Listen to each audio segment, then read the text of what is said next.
समर्थ. आपल्या सर्वांना माहिती आहे, या वर्षाची पहिली अमावस्या आहे. आज अमावस्या सुरू होणार संध्याकाळी 7:30 वाजता.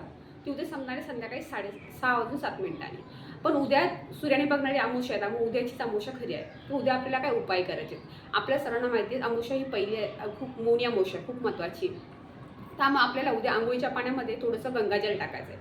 गंगाजल नसेल तर तुमच्याकडे हळद टाकली तरी चालेल, ते टाकले तरी चालेल, ते खूप छान राहील. आणि आपण बोलतो ना, तिथे ठिकाणावर जाऊन अंघोळ तर करणार नाही आहे, त्यामुळे घरातल्या घरात हा छोटा उपाय नक्की करा. सोबत तुम्ही उद्या तुमचं घर पूर्ण स्वच्छ करा. घरामध्ये जाळ्याजळामटे पूर्णपणे काढा. दरवाजा खिडक्या पूर्णपणे पुसून घ्या.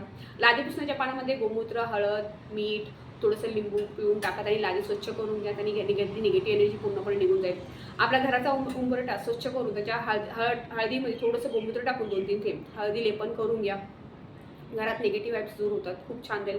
तुमच्या घरामध्ये लहान मुलं असतील, खूप चिडचिडेपणा करत असतील, तर त्यांच्यावर तुम्ही नारळाचा उतारा करू शकता किंवा तुम्ही भाताचा उतारा केला तरी चालेल. थोडासा कच्चा भात शिजवायचा, थोड्यात मीठ वगैरे टाकायचं आणि भात शिजवत त्यात थोडंसं तुम्ही भात शिजवा आणि ते भात 7 वेळा उतारा करा. उतारा करताना श्री स्वामी समर्थ म्हटलं तरी चालेल. आणि तो भात तुम्ही तुमच्या पक्ष्यांना वगैरे गॅलरीत ठेवा किंवा खिडकीत टाकला तरी चालेल. पक्षी वगैरे खाऊन देतील ह्या हिशोबाने. हे तुम्ही करू शकता.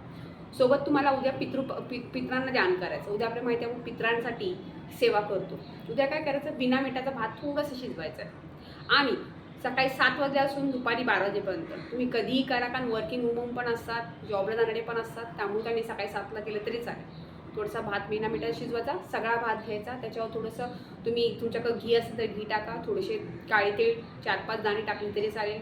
घी नसेल तर तुमच्याकडे दही असेल दही टाकलं तरी चालेल. आणि तो नैवेद्य तुमच्या पितरांना समर्पण करते. ते प्रार्थना करायची ती तुमची कृपादृष्टी राहते.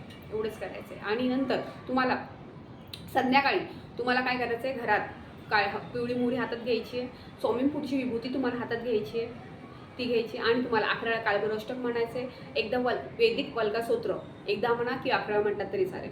आणि मग ती तुम्ही जी विभूती आणि जी पिवळी मोहरी आहे ती घराच्या 4ही कोपऱ्यांमध्ये तुम्हाला टाकायची.